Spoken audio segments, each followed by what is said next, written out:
Perhaps we could start by just a brief set of introductions. It looks like we've got a fairly small, manageable number of people. I can start. I'm Ambrose Carr. I'm a product manager at the Chan Zuckerberg Initiative. My interest in annotations is in building tools that help enable people to create them based on ontologies that they've selected. Looking at cameras, maybe Jeremy, you could go next. Hi, I'm Jeremy Miller. I'm a scientist at the Allen Institute for Brain Science, and we have a lot of different sets of data just within our group and are always thinking about annotations. I've helped put together a sort of nomenclature proposal which has some components of annotation, some components of ontology, some components, hopefully, of automation, and want to make that consistent with whatever we decide is a kind of field for how to go forward.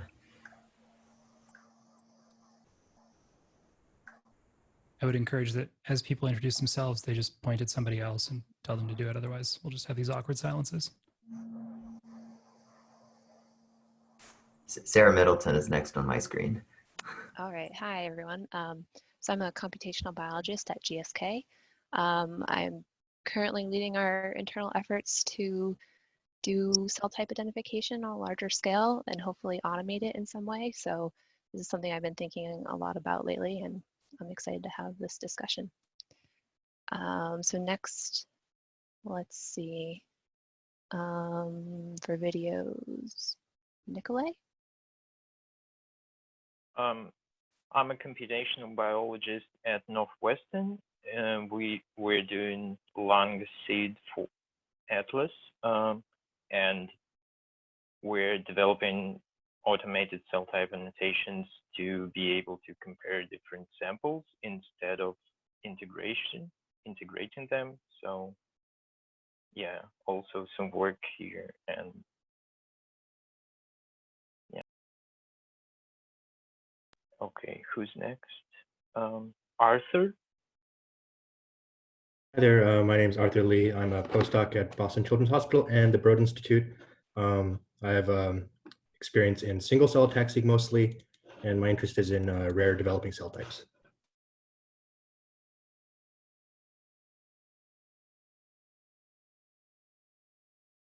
Guess Aviv, you could introduce yourself. Oh, and you're muted. Unmute. I'm Aviv. I'm at the Broad Institute and MIT. I'm interested in a lot of things. In this specific context, I'm actually interested in automated annotation of cells based on programs. And I specifically put myself in this session because it sounded like all the other people decided to go to the third one. Plus, I like things that algorithms manage to do without us having to do them manually. And I'm going to mute myself back. I have some Wi-Fi challenges today. So if my video disappears, I'm still listening. I just use also my phone.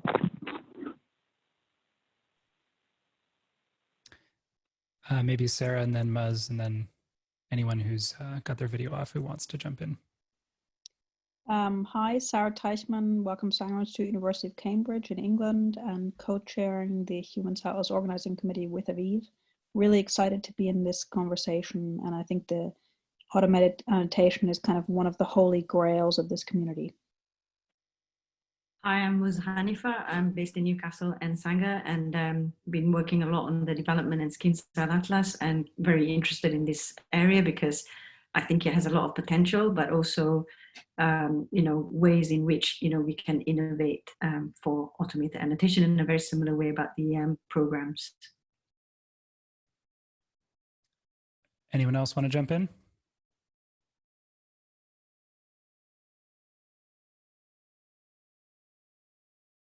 Hi everyone, I'm a postdoc at CMU. Can you hear me? Yes. Actually, I have been working on single cell genomics a lot, and recently my primary research interest is developing an automatic pipeline for cell type identification. So that's why I really like this conversation. Great. So we have two options. Option one is we're supposed to have a break, I think, in about 45 seconds. So we could go do that. Alternatively, we could start to structure how we want to have this conversation. There was a fair diversity in the set of topics. So there were, what are the properties of an annotation algorithm? There were, what are the approaches and advantages of those different approaches? And then there was, what is the evidence? And so I was really interested in hearing from this group of those three topics, what is of most interest and where should we start? Who are the scribes? Oh, good call. Who would like to scribe for this session? Please. Nikolai and Muz, great, thank you. Do you both have the document link? Yes, and Muz is muted. Yes, sorry. Great.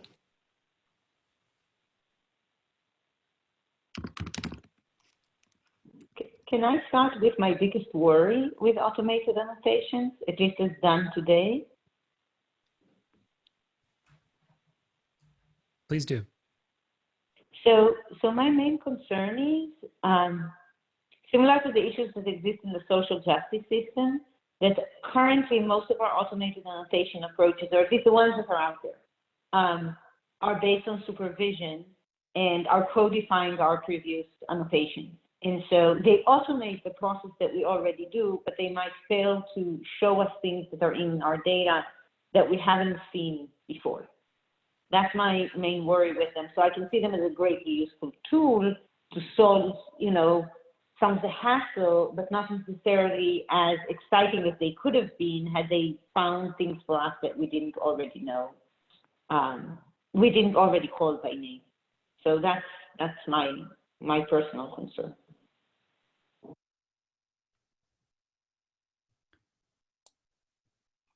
Do you have a sense of how to mitigate that?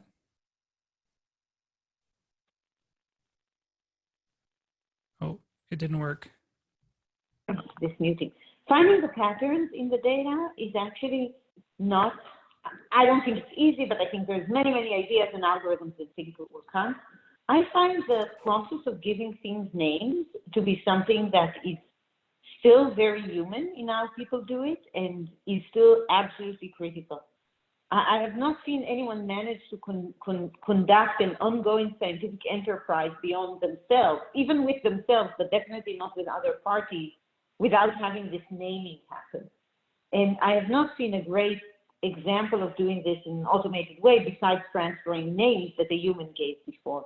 But given what is happening in general in other domains, I would imagine that there should be interesting ways of doing this.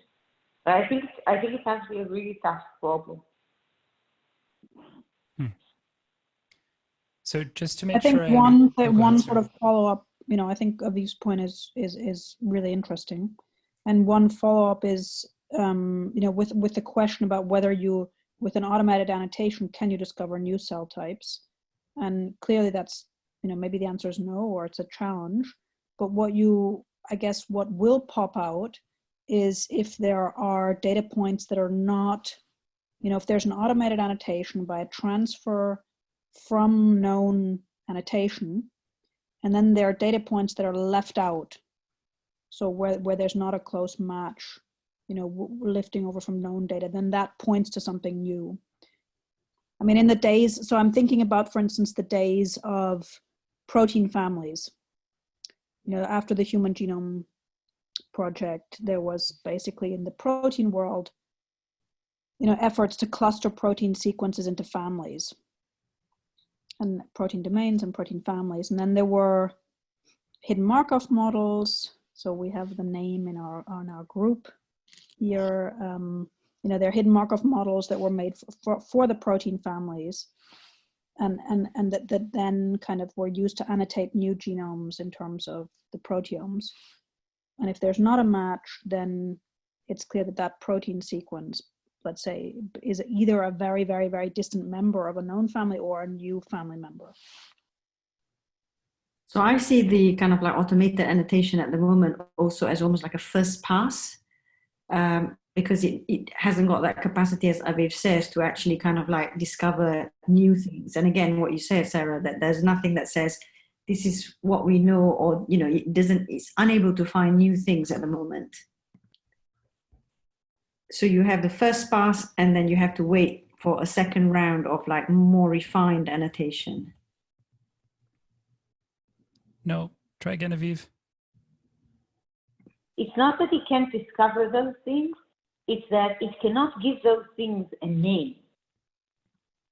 And that's really important. So if you think about something like the ionocytes, you should know that before we called them the ionocytes, we called them hot cells, H-O-T, because they seem very cool and interesting, right? They were basically, or people write papers about cluster 5. And as long as it has these names that are not really conveying something, these names tend to dissipate very quickly. Or you end up in a situation, as has happened time and again in immunology, that the names become this series of markers. Basically, they're the same as saying, here's my signature, that's the thing. And it doesn't convey the same level of synthesis and understanding. That's the thing that's difficult. I don't think we'll necessarily come up with a solution here. I just thought it's good to think about that as the bounds of the algorithms, and now the algorithms should rule the rest of the conversation. They want to cause an existential crisis. Well, if you think about the way that you've kind of framed the extrema, on one hand you have individual markers, on the other hand you have some kind of arbitrary name for the cell. It feels like your idea of gene programs, or kind of like high-level common features, could that be an opportunity that we could leverage to start to describe how cells are acting? No, a gene program also needs a name, or it's just a list of genes, a problem that has plagued people time and again. But I actually think the names are easier to important, name? and just thinking about transferring those labels around is a key goal in its own right. I wasn't trying to derail that. Well, I'm just wondering, what's the easiest thing to name? To me, if it's a stimulus-based gene program, that's easier. If you know the stimulus. Yes.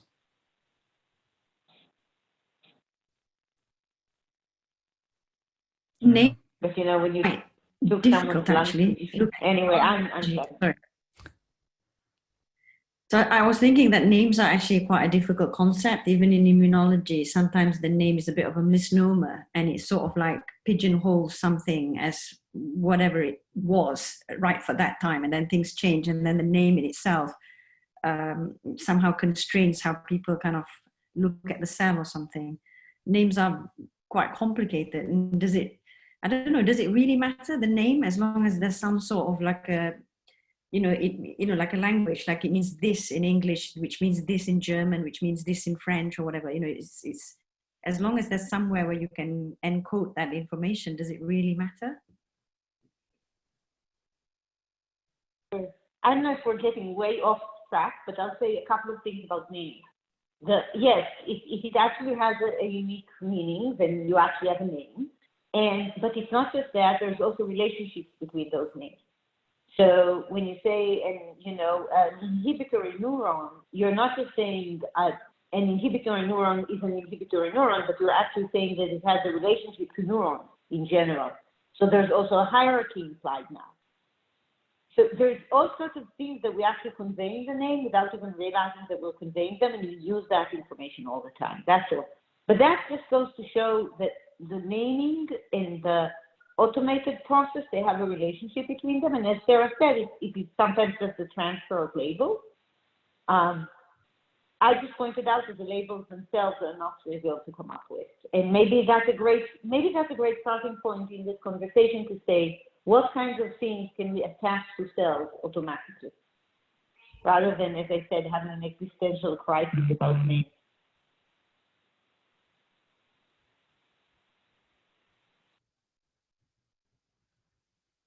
Does anyone have thoughts on that topic? I think that's a great discussion topic. And I think generally, Aviv, it's not off topic because it's about extracting information and summarizing it in ways that are informative.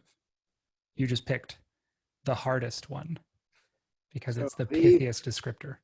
So everybody, this is Ron Germain. If I can try to put something Sarah said together with Aviv's point, and we can see where this goes. If you take the view that she had earlier about the classification into families or groups of the different proteins, if you have a cascading naming system, it's a neuron or an epithelial cell, which we have fundamental characteristics for that I think we can generally agree on.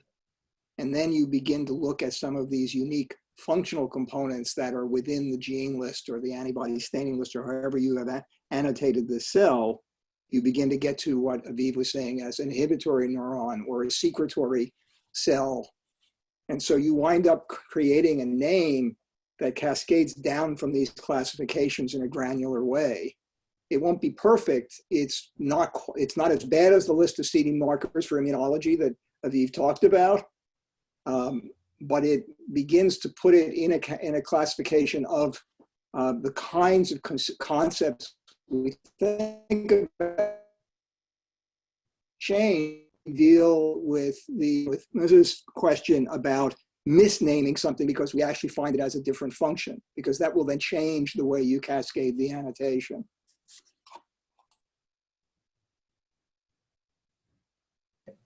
So I mean, I'm hearing two general topics of naming. One is, given some priors, which may be different depending upon where you are in the field. Some of them may be sort of common knowledge from the field, like things expressing certain genes might be, neurons versus epithelial cells or whatever.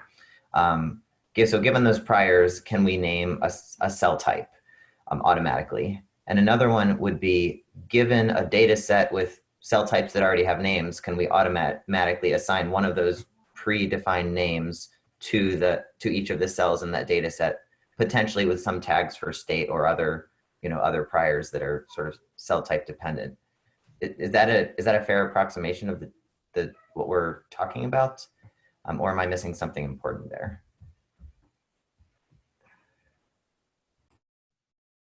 I agree. That's a good framing, actually. Yeah. So what we were talking about before was the one about annotation. When you don't have any labels, not the transfer from a reference.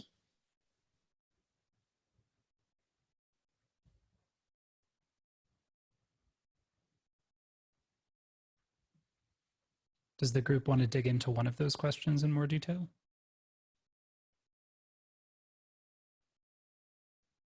Maybe we should pick the transfer from a reference and then look at the non-reference situation. A little bit like, working with a reference genome and assembly de novo.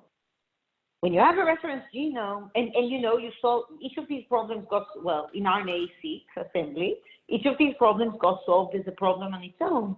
But a lot of the algorithms today, they go to the reference and they go back to assembly, or they start with assembly and they go to the reference, because why not? If you have the information, just don't overuse it, something like that. So maybe that's a good way. And then and another piece of it is, what do algorithms actually need in terms of data and annotation in order to get started? That's maybe the other big question for algorithm people. Is that sort of framing what is the reference? What does the reference need to contain?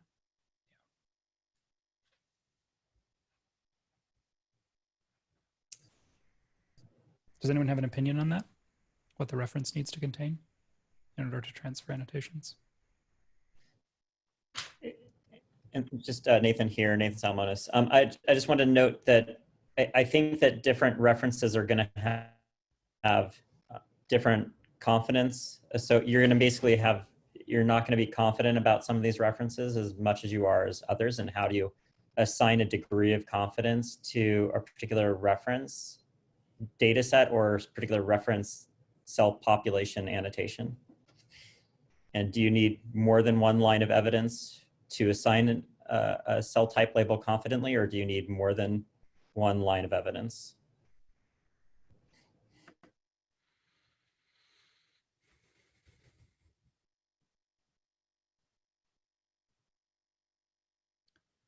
So I know that Peter at least finds that to be a very interesting topic. There's a sort of broad category in his proposal for what an annotation should be that is the evidence. I'm interested to know if those here working on these types of transfer algorithms can make use of different types of evidence. Is that useful information at this point in time? If you have a confidence that your annotation is correct. One thing that I So have done, just briefly, for identifying subtypes of T cells, I found it very useful to use site-seq data, which has the surface protein, because that piece of information can sometimes, it matches up a little bit better with kind of what the classical markers sometimes don't reflect on the RNA level as well. And so in that case, bringing in additional types of information is useful for generating sort of the training and testing that you might want. In the white paper a long time ago, we actually highlighted the importance of congruence, so that how do you know, say you have a cluster of cells by gene expression, how do you know that's a type or a thing? And one of the we had three, I think, approaches to how would you know. I mean, first it has to be recoverable again. So like prospective isolation, you find markers, you isolate with the markers, you get back the same thing. That's good. But one of the ideas was congruence, that if you kind of defined it based on two different types of criteria, you ended up with the same set of things. And that was really inspired by what we knew from the retina, and I think has now generalized really nicely in the brain, that if you define your cells by morphology or by their anatomical position, denomination, there's all sorts of ways, you end up also with a distinct transcriptional profile. There's no guarantee this should have been the case. And there might be cases when it's not actually the case, which is one of the concerns of over extrapolating from that. But I think what Sarah just described is kind of a combination of both relating to legacy data, because the legacy is based on protein markers. So if you call something by protein markers, you need them to come along when you transfer it to something else. But also it's a congruence, that if you categorize a set of things by one set of properties, you actually end up with a one-to-one matching with another set of properties. So that's something that algorithms like, but also as a scientist, I think gives you some comfort that it's not this elusive entity that keeps moving in some transitive closure, non-closure. If it's closure, it's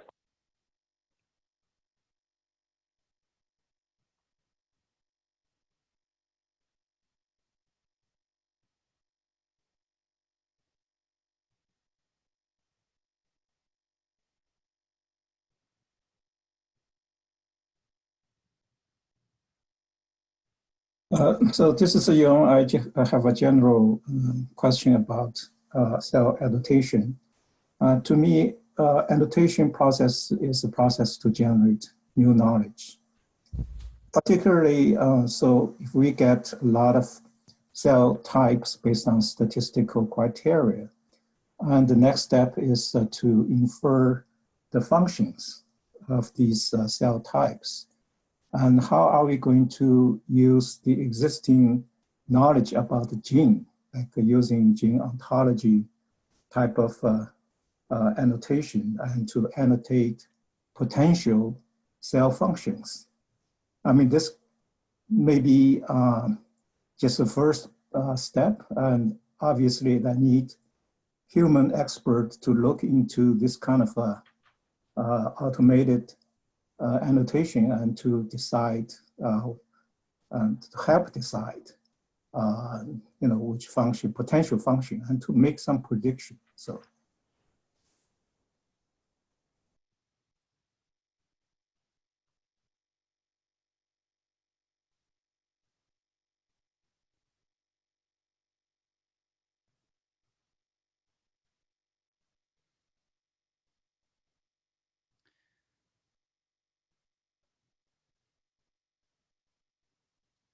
So maybe this is a good opportunity to pause and reflect on the purpose of these meetings, which is to come up with some kind of problem statement that we think as a group could benefit from collaboration across consortia.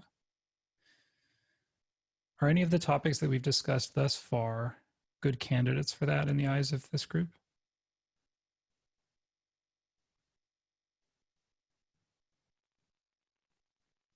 I mean, certainly, basically, in terms of amalgamating data and I mean, you know, picking up on what Young Yao was just saying about having expert annotation, you know, the more there is of that on larger data sets, the better starting point for transferring annotations. So, I mean, from that point of view, certainly for consortia that are generating data in the same modalities, it would make a lot of sense in my mind.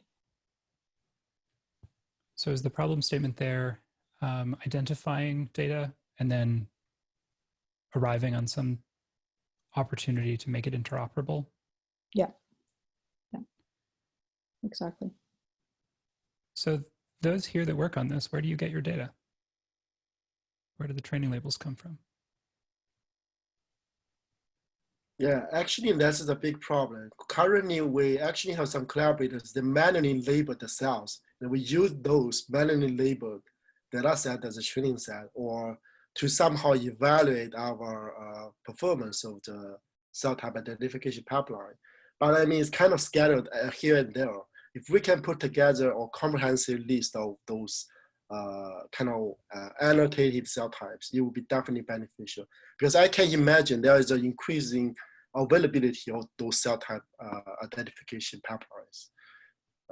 Yeah, that's what I think about. Yeah, I want to second that. I feel like this is one of my biggest blockers right now, is having a good, large, and diverse training and testing set that has labels that are consistent and that I have some measure of confidence in.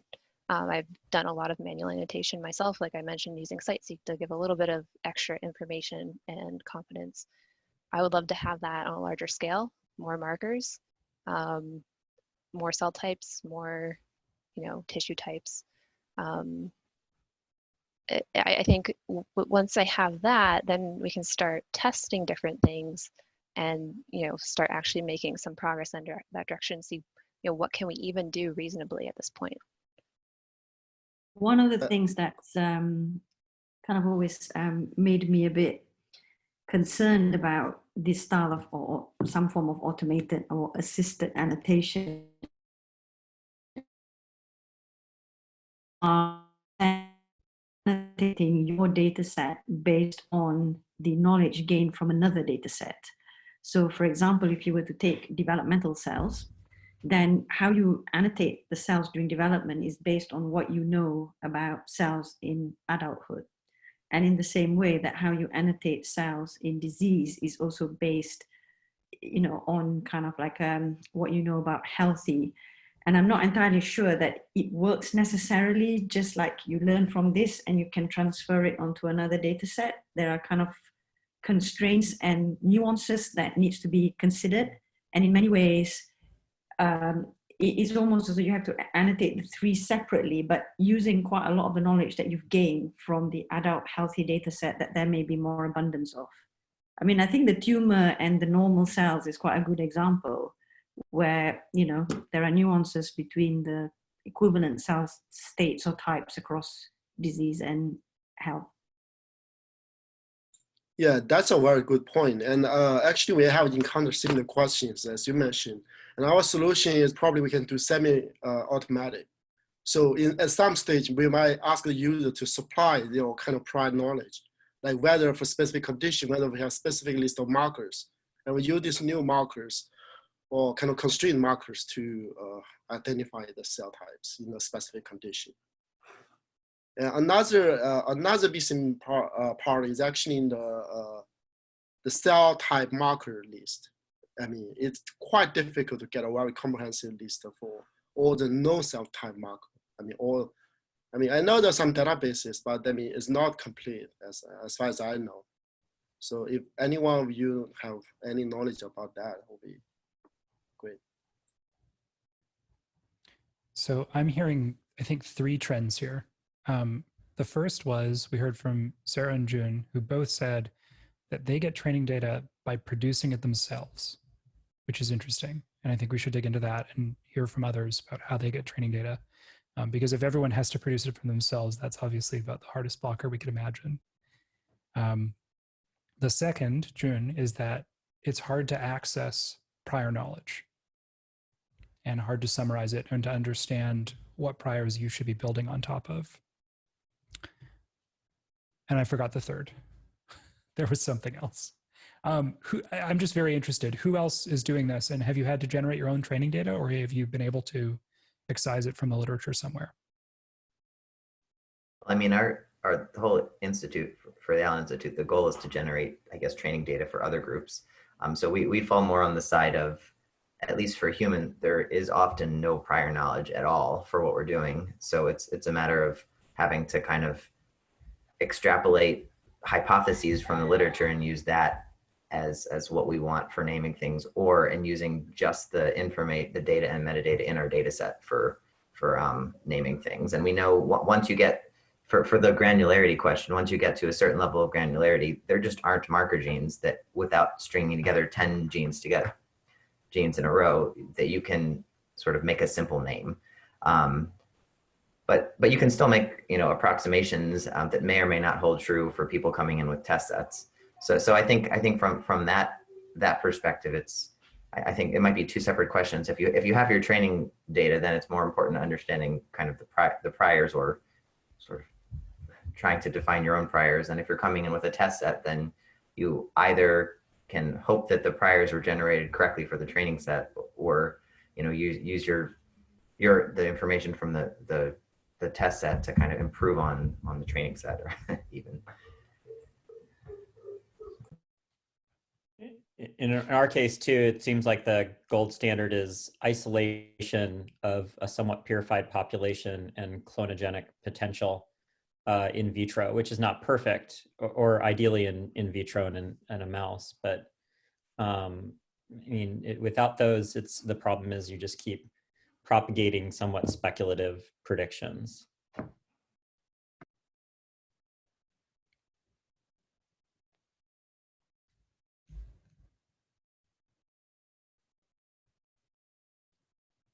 You're talking about stem cell or progenitor kind of potential, right?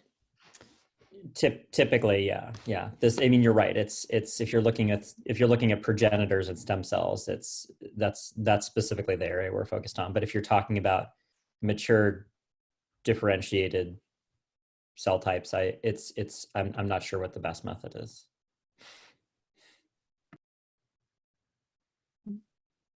Thanks. So I've still heard nobody stand up and say, we've found a labeled set that we've effectively used to transfer annotations. Well, we labeled those sets ourselves, right? That's what you're hearing, Ambrose. It is what I'm hearing. Yeah, and it might have been our friends, if the Allen labeled it and we used it, but I consider it to be the same situation. And there isn't a clear, obvious place where all those labels lie, and we just haven't noticed. That's my summary of the current state of affairs. Sorry. Nikolai, you were going to say something? Yeah, so there are about 8 published lung human single cell data sets. All of them are labeled, and you can get the count matrices, most of them at least, with labels. What I can say is that they do not overlap very much. So one data set, for example, would be much more detailed in labeling T cells. Another would be macrophages. Some of them would have different names for the same thing. Some of them would focus on different subtypes, and so on. So we downloaded many of them and used them, but we had to additionally, make an in-house effort to unify or just relabel them with kind of our own set of labels that we're used to. So I can actually comment on that because of what has happened with the COVID-19 work, with the global analysis, which includes these and now actually includes 22 different data sets now, of which 15 are unpublished. And I think too, the way I'll describe the way it works, but also how I would think about it in an automated world, which is not what it was. So the way that it works is that the team, as part of the seed network, the team in kind of a combination of the team in Helmholtz, which is more a computational team, Fabian Seitzes, but also folks from some of the centers, they kind of came up with a 4-layer ontology. So there was broader and finer and finer and finer categories, 4 layers deep. And because they already had that, even though it's not finalized, and even though there are cells in some data sets that were not in the ontology, because the ontology was developed in kind of in light of some data sets that might not have been as deep, they sent us that. And it was much deeper for the epithelial side than the immune side, for example. But they sent that back to the 22 data set owners, roughly speaking. And people matched their annotations because by and large, even if they didn't call it by exactly the same name, the names were interpretable enough that they actually knew that they meant this when they meant those, right? That when one group calls this type 2 pneumocyte, it's the same as saying 82 by the words of another group, just to give a simple example. And that gave enough harmonization that you could do the meta-analysis, but you couldn't get the meta-analysis to certain deeper layers of this ontology simply because gradually groups have not annotated as finely as that, or they just didn't have the depth of cells to get to some of the very fine subsets. So at some point, you no longer could actually talk about across 22 studies. You could only talk about smaller and smaller subsets thereof. So that's how it actually works in practice. And that's similar to what Nikolai described, except that it was done by a slightly more back and forth process with the generators themselves. But you could imagine that this is a fantastic opportunity for automated transfer, because you already know this is a group of cells and these people called it by a name, and this is a group of cells and some other people called it by a name, and you really only have to figure out which labels match each other. And when you have 22 of these things, it's actually helpful. And you could even, now that you know names that were done more finely but in one place, simply because one group loves macrophages and the other really is interested in T cells, you could use the knowledge of the T cell biology to do an annotation in one context and port it to the other. And then the last piece, which Malte actually showed in his talk yesterday, these were 22 data sets, and they really reflected 5 different kinds of compositions. So once you looked across the 22, you could see that they had compositional differences, and you knew in which category they sat. And then you could kind of go and only look at annotations from a similar compositional class.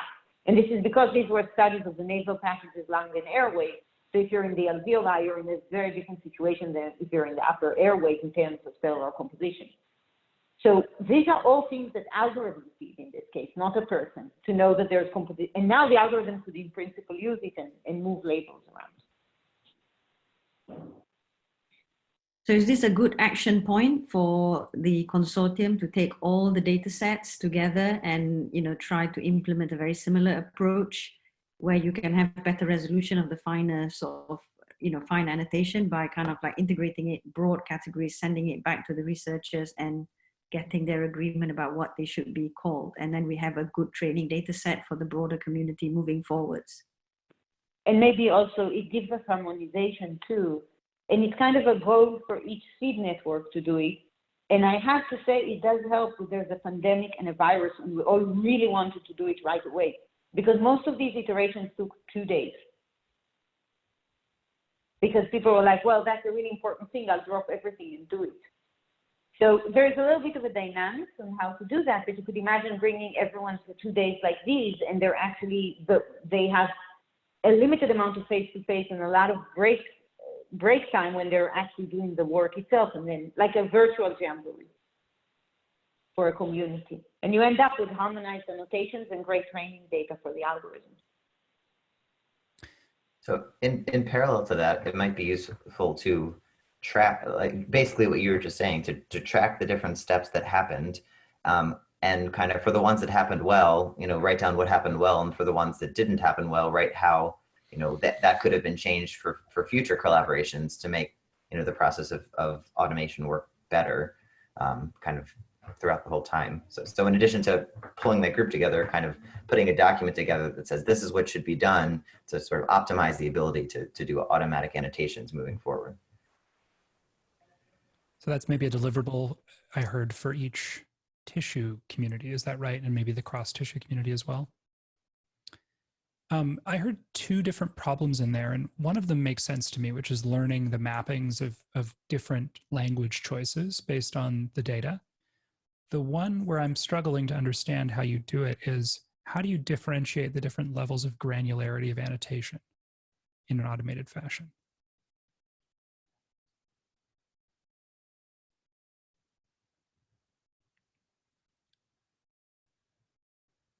Oh, we're not hearing you, Aviv.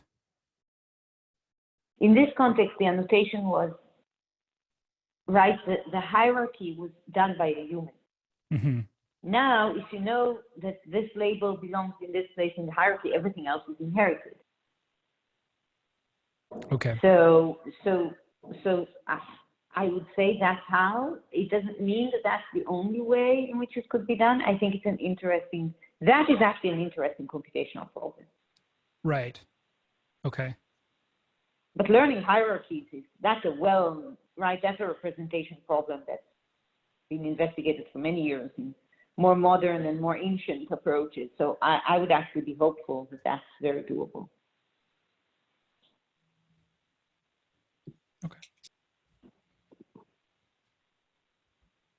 Another related question is, what is the rigor for identifying novel cell types when you have existing references? So if you apply some reference-based classification method and you get one cell population, but you have unsupervised analyses, let's say 2 or 3 unsupervised analyses that think that one population is 2 populations, what is your criterion for breaking, for establishing a novel cell population within that rubric?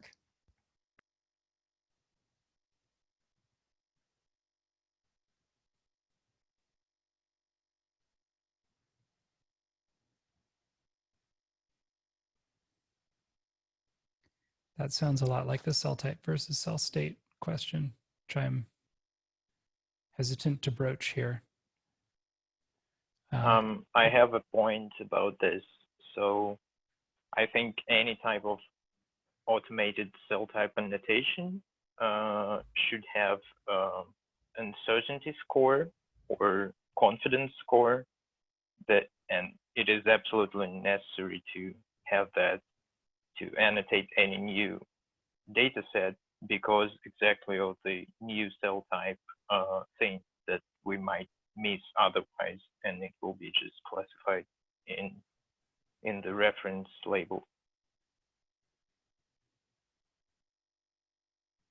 That makes sense, Nikolai. Following up on something that Aviv broached earlier, talking about the attempt to, or the successful attempt, I guess, to annotate cells in the context of COVID-19. I'm interested to know, anyone who's developing these types of annotations, what takes the most time? What are the hardest points of the process?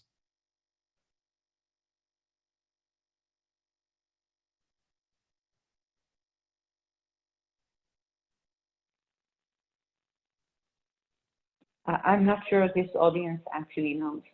At least I don't. Okay. In developing just annotating your own data, I think people spend a lot of time looking at gene expression patterns in the literature.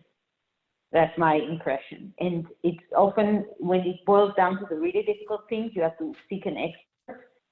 Like, we've had questions about some fine details of macrophages, and we know macrophages pretty well, and we ended up, going back and forth probably for 2 weeks with Ruth and Megito trying to decide some fine details. Or whenever we have a dendritic cell question, you can imagine who we're going to, right? And these are cells that we know. When you don't know them, it's a lot worse. Or maybe it's better, because then you don't even know that you should be worried. Exactly. I was going to say, sometimes, not knowing is a good thing and knowing too much is a bad thing. So like linking up with the right experts, finding the knowledge you need. Is that a fair summary, Aviv? Maz?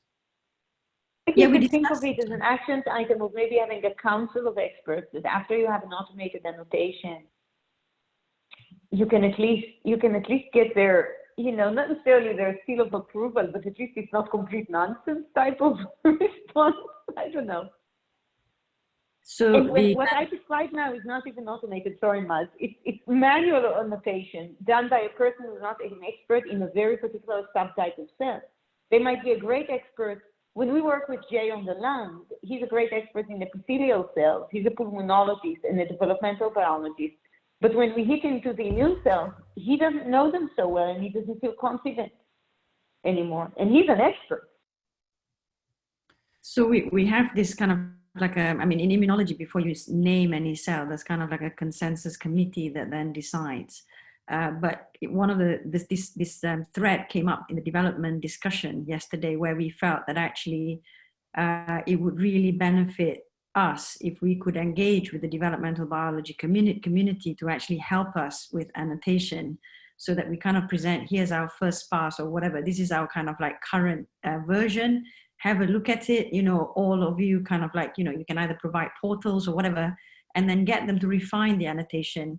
And then you can somehow then say, this is the kind of like a expert verified or expert sort of approved annotation. And that can be the basis that you keep as a version that can be supplied to everyone. I love that concept. The idea that you could put your data up with like a sort of straw person annotation and then request feedback from, I guess, a community that you identify. Yeah, that would be a nice product or portal. It's very similar to what the COVID-19 sort of approach, but this is now, you know, on a larger scale and kind of like a broader data set. Right. I mean, you could imagine, I don't know, a portal hooked up to the HCA. Everyone at the HCA has already registered. You could maybe request help from certain people who had registered, people you know. I hesitate to put that much burden on individuals, just because obviously this is a hard thing to do. But as you point out, a council of experts could be a useful thing. To some extent, I think that's something to. Sorry. No, I just wanted to say that's something to pick up with Peter Karchenko, who's building a cell annotation platform, because I think he thinks a lot about how to do precisely that.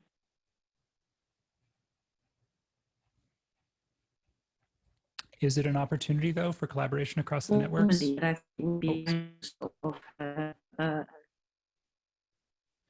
Could you say that again, Muz? I said, but it would be good as a community going forwards that we make this as a kind of a more standardized, I suppose. Yeah, I was asking something similar, which was, is this something that we could bring up across the communities, stated as a general need?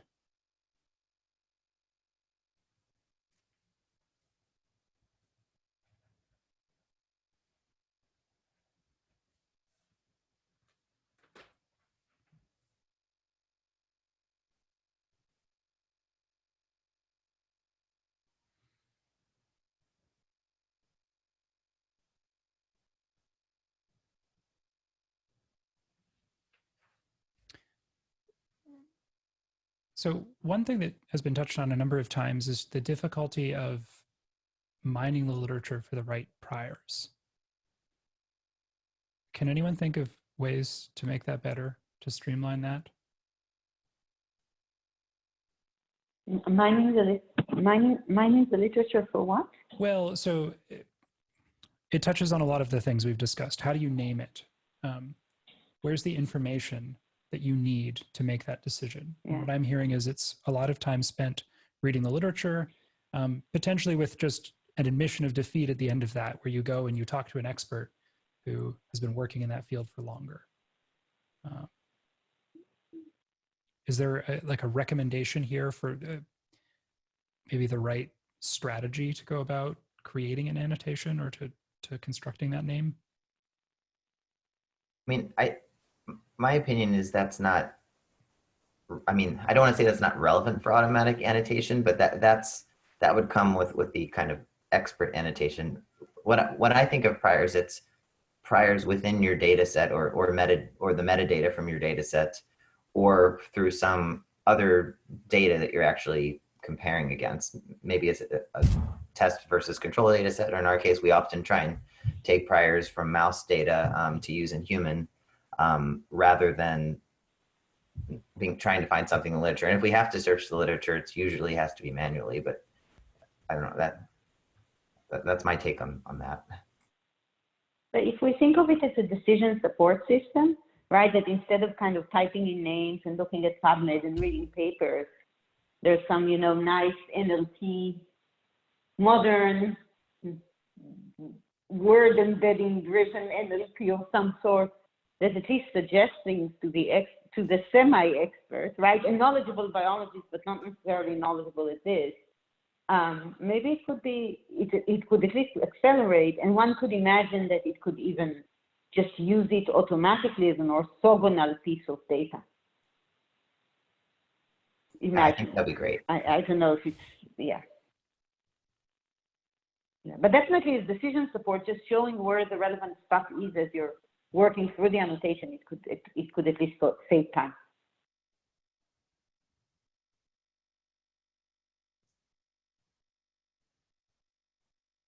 The other thing to bring up is there are kind of quite a few groups, and some of them already published, of all these different annotation aids or, you know, automatic annotation tools, etc., etc. And they kind of, there are lots of them, and they're all slightly different. We always seem to kind of like constantly make new ones rather than necessarily build or refine what's already there.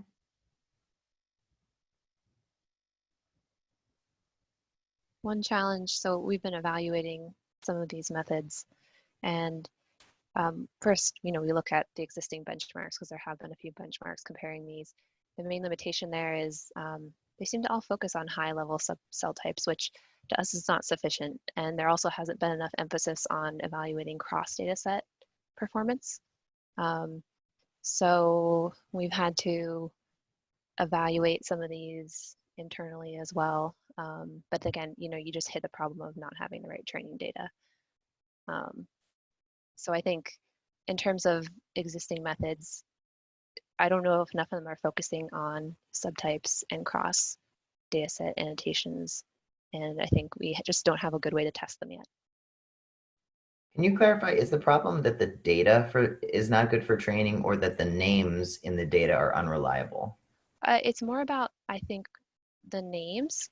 I think the data in a lot of cases is probably of good quality. It's just that we don't know, what's what. And so we don't know if we're getting good results or not. And the classification algorithms themselves may all, have their pros and cons, but some of the problems often are that if you use different numbers of marker genes per cell population, that will also impact the potential accuracy of your results. So if you use too few markers, you may not be able to accurately detect some populations. If you use too many, then you may have misclassifications. So there is a Goldilocks consideration there in terms of what markers you're selecting for your training data set, not just the actual classification algorithms that you're using. So exactly, I mean, by using different list of cell type markers, you will get quite different results. So, and there's no gold standard kind of cell type markers for all these no cell types. And that is, I guess, is a bottleneck for this problem. And we haven't found any solution for that. Like, how can we get a very good quality cell type markers? And they're not really geared, and most of these methods are not geared towards the identification of transition states, and you're looking at progenitor populations either, because you're restricting your markers to highly distinct cell populations that have very different markers, but they don't really account for these gradual transitions in gene expression between populations. So that's another problem. I think that's a really interesting point. It's that there's a provenance that if you were to record that, it would tell you a lot about the potential usability or the context of usability for a marker. Is that a fair summary? Does anyone here annotate trajectories? or pseudotime or things like that? Yep. Aviv, we're not hearing you. Yep. People do, they put intervals like these in the, as they kind of describe it, they say this is this part of the process and that's that part of the process. I think it's a very difficult annotation though, partly because of the computational algorithm still have a fair bit of issues. And people annotate branch points. They definitely annotate endpoints, but they annotate branch points as well. So I would say yes, there's definitely an annotation of continuous. And by the way, there's annotation of continuous trajectories that are about time. There's annotation of continuous things that are about space. In the brain, there's gradients. In the gut, there's gradients. In a lot of places, there's spatial gradients. So you want to annotate with respect to that. And there's also things where the gradient is not really space or time. It's like physiological state varies from, in immune cells, you know, more inflammatory, more regulatory. Something you see in T cells, in ILCs, in macrophages, and so on. And it's not going to fall into groups, and it's continuous, so it's not just a program here and a program there. So people annotate that as well. And do you think those require different algorithms to accomplish the different annotation types? I don't know that we really know. It's reasonable that it's not just label transfer in the same way. Yeah, probably. I think as Aviv started talking, somebody else was going to say something about the same topic. I heard somebody. There's a comment from Ron Germain. Oh. So maybe.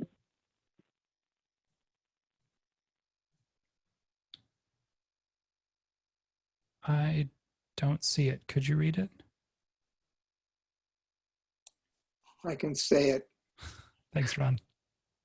Shai-Shan Or has a natural language processing tool that would enable you to come up with the set of reviews that talk about tissue cell annotation for a smaller set of experts to do what Aviv and Sarah described in terms of the COVID work, creating a hierarchical organization that can serve as priors for going further in the kind of annotation you've been talking about. So that's not fully automated. It starts with an algorithm to give you data that can be reviewed by experts that then create a structure that can be filled in later along the lines I was originally suggesting.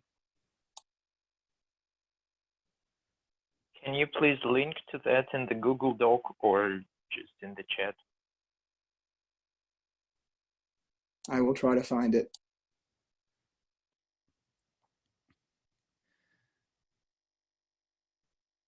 So something I heard earlier in the discussion was there is training data available.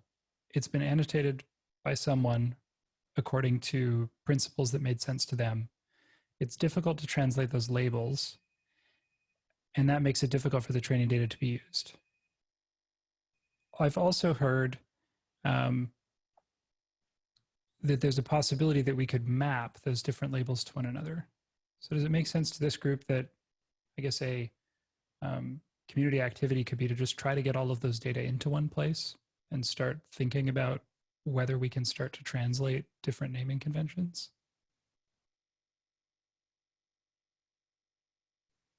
Thumbs up from Muzz. Any thumbs down? I don't think that's a bad idea, or that that's going to be beset by problems that we can't solve. Eve likes it. Does anyone have a sense of what the major problem will be when we start tackling that?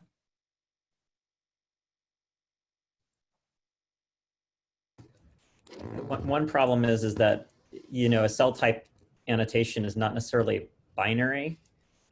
You may have different likelihoods associated with the probability of a label being assigned to a cell.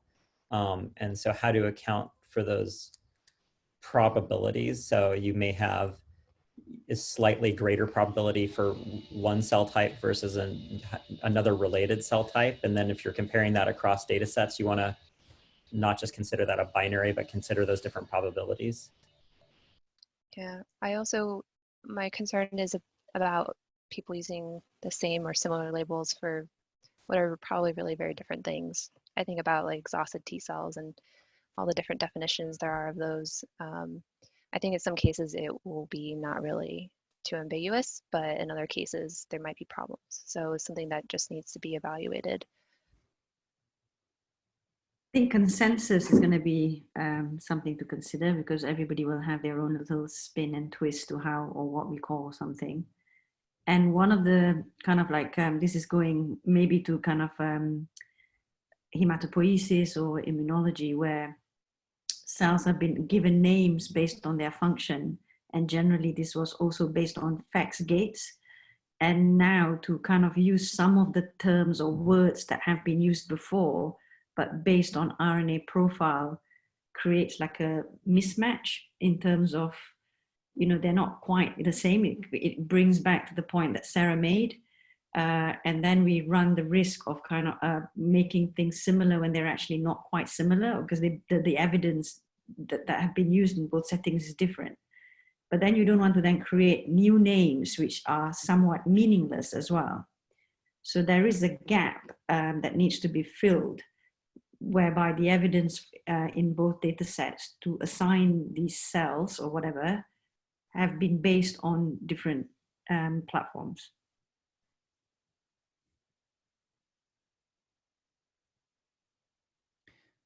Consensus to me feels like a really important endpoint. Is it important to make the training data useful?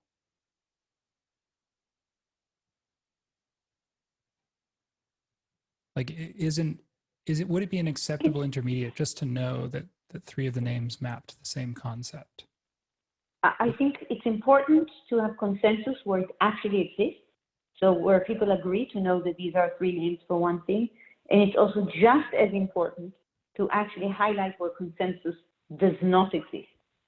So because that helps the algorithm later on in the training with the point of where are we certain versus uncertain. It also, I think, is a great community habit to allow for areas of lack of consensus to exist and not assume that they need to be immediately resolved. Because if you go to this idea that there's one right answer and we need to find it, you create a tension that often takes 20 years to resolve. People just get more and more entrenched in that, but I call it like this and I call it like that and I mean this and I mean that. It's fine to say we actually don't know. We have this lower level of certainty here.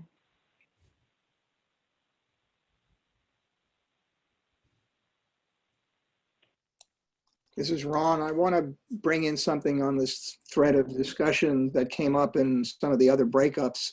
It was surprising to me that when people were talking about the reagents for staining, there was no discussion of integrating the staining work with the molecular data from the RNA-seq, and that had to be brought up right at the end of the whole discussion.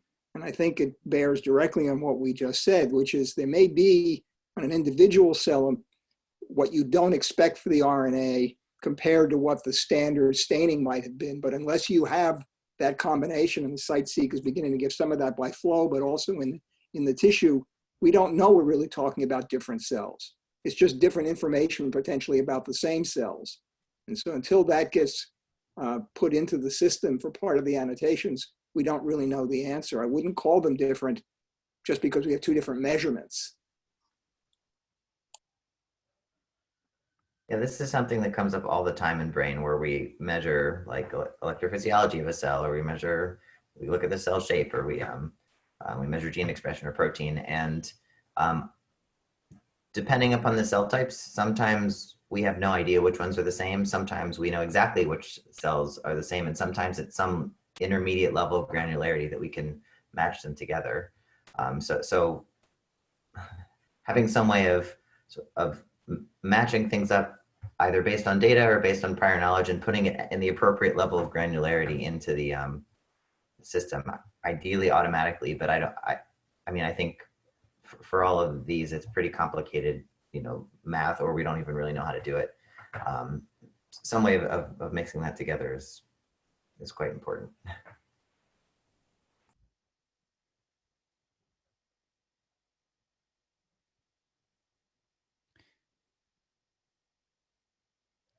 Is it fair to call that a data integration problem at the level of multiple modalities? I have a far-fetched question, kind of. The COVID study showed that different references can be integrated, with this hierarchical picture. Suppose we do this for other tissues in an open. What's that?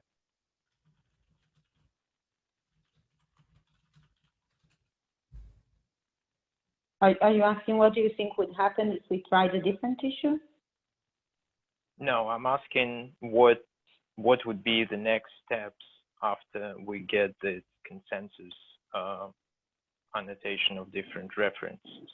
I mean, I think the end game, if we have that for, let's say, all the tissues in the human body, the end game is basically that you can then use that for any new sample, so any biopsy, any in vitro system, any, so it's not circular. I mean, there's a use in achieving that comprehensively for all tissues. So first of all, if you go to the Barcelona meeting, in the opening talk, and also in Dana's talk in the first session, we went through the kinds of queries that you would be able to make, and they include a lot of these comparative queries. Like you can bring in a new sample and ask, are these cells there, and what are they? And now they have a name, and they also have a relationship to other cells. Even for the data that's assembled together, what the COVID-19 example shows is that now you are powered to ask questions that none of the individual studies could ask. Like we could ask questions about age and sex and smoking status association for 2 genes relevant to COVID-19, but you could ask any question like that. You can start doing EQTL studies with that number of people if you had their genetics. Because by then, that meta-analysis about 200-something samples, that's very big already for many statistically important questions. So that's a second thing you get. And the third that you get is that because of the unevenness of these different types of studies, when you get to rare cells might be covered really well in one study and only have glimpses of them in the other, so they didn't actually get annotated. They're in bigger buckets that say rare cells or unspecified because you didn't have enough. And a good example from the COVID-19 study, cells it's called the gland. It's filled with all sorts of secretory cells, and one of the groups is particularly committed to them. They study them, they microdissect them, they sequence a lot of cells from them. But in the other studies that were just like, here's a biopsy or here's a piece of resection, there might be only a handful or none at all. So now that you have the annotation from this place, you can actually find all the others in the other data sets. So it actually, even the original data sets are richer and better for being joined together through the annotation. And as Sarah said, it also now gives you a reference that you can query all the other things as well. Thank you. So if I hear you correctly, there are at least a couple of steps in between agreeing on a reference annotations between several data sets and being able to map a new data set to that into that kind of structure of labels and annotations, right? So we need some classification that would output uncertainty as well as some labels, maybe multiple labels, and there would be a need for a validation of this classification approach, right?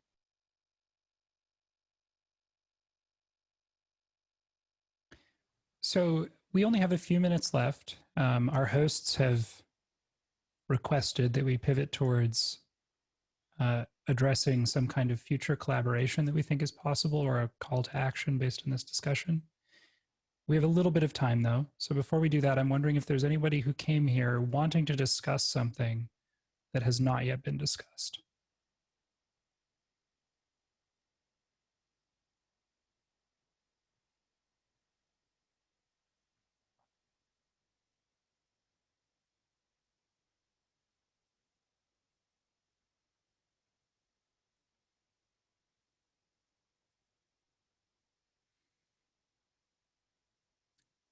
Hearing nothing.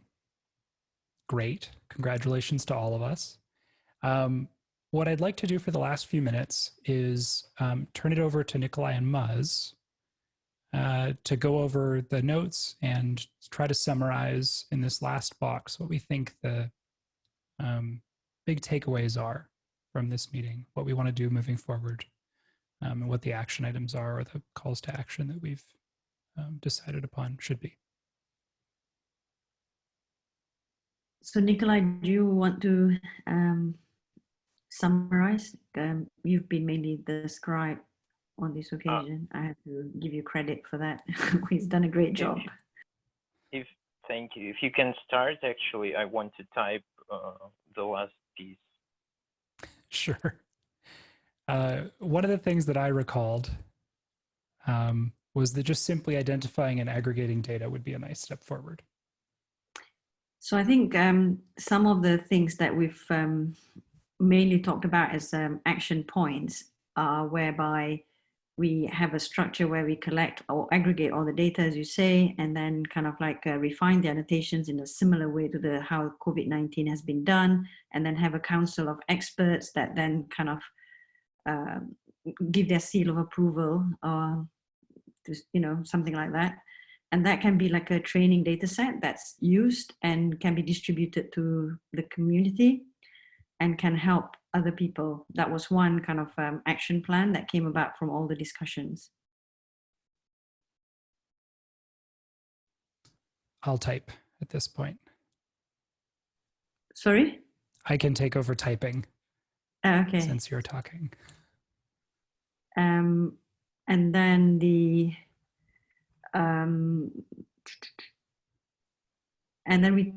that was mainly it. We started off with the discussion on kind of like, we can be creative with the way that we annotate in terms of gene programs. Then we've also had a mini discussion on annotating trajectories and how we reconcile the different levels of evidence for annotation historically based on kind of like protein measurements. And also, as Jeremy highlighted, there are many different kind of like other measurements, which are like function in the case of neurons, the physiological, electrophysiological studies with RNA or without RNA, and kind of like their morphology. So there's different levels of evidence, and there needs to be some reconciliation of the levels of evidence and the annotation. Sometimes you know which cell is which for all of those three kind of measurements.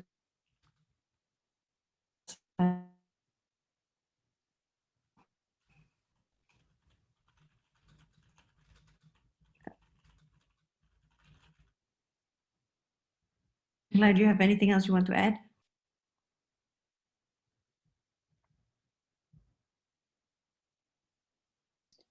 I mean, I guess the obvious question is whether we want to do whether this group wants to do a soapbox. I mean, Ambrose, that's for you to kind of motivate or chair.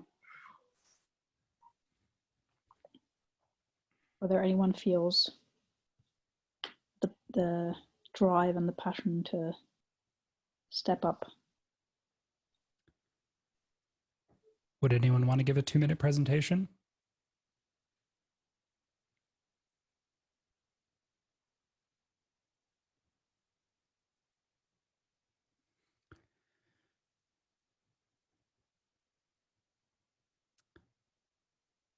Does anyone find the topic adequately compelling that I should give a 2-minute presentation?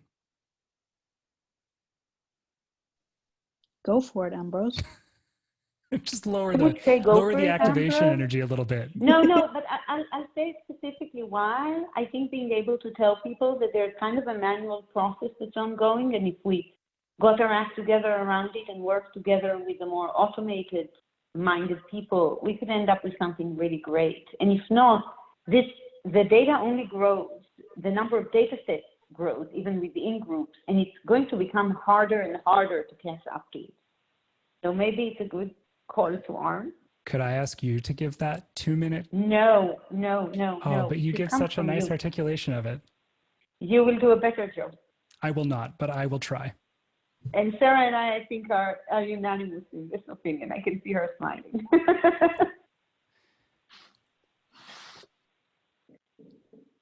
We are up anyway at the end of even me for the closing. What, just So logistically? Go ahead. I just going over through the records.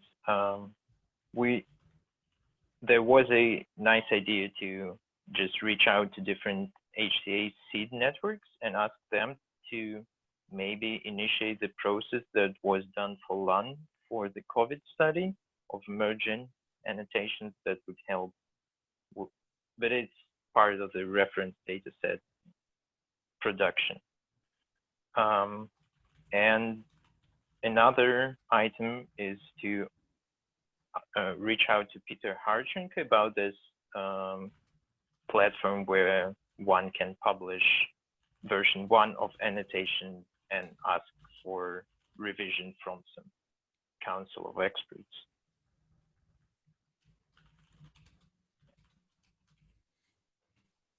So maybe a framing that I'm hearing is we have an example where this has worked from the COVID paper. There may be other examples out there in the community that are being worked on that we're not aware of. I wouldn't know, perhaps others here would.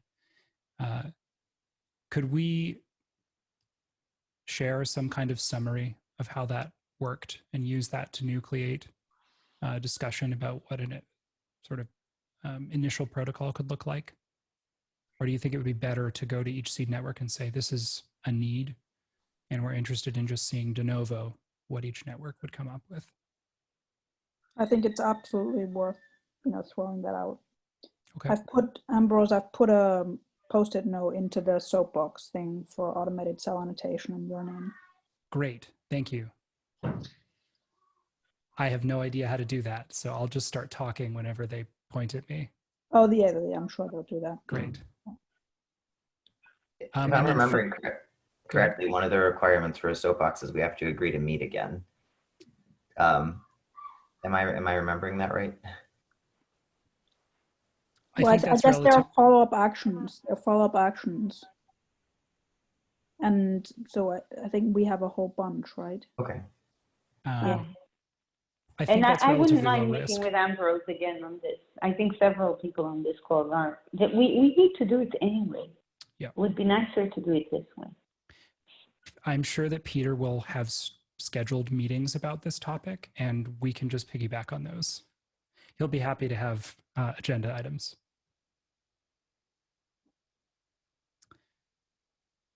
All right. Well, we could break and everyone could go have a 10-minute break before the plenary. Let's do that. Okay, well, thank you so much, everyone, for an active discussion. It's been a pleasure.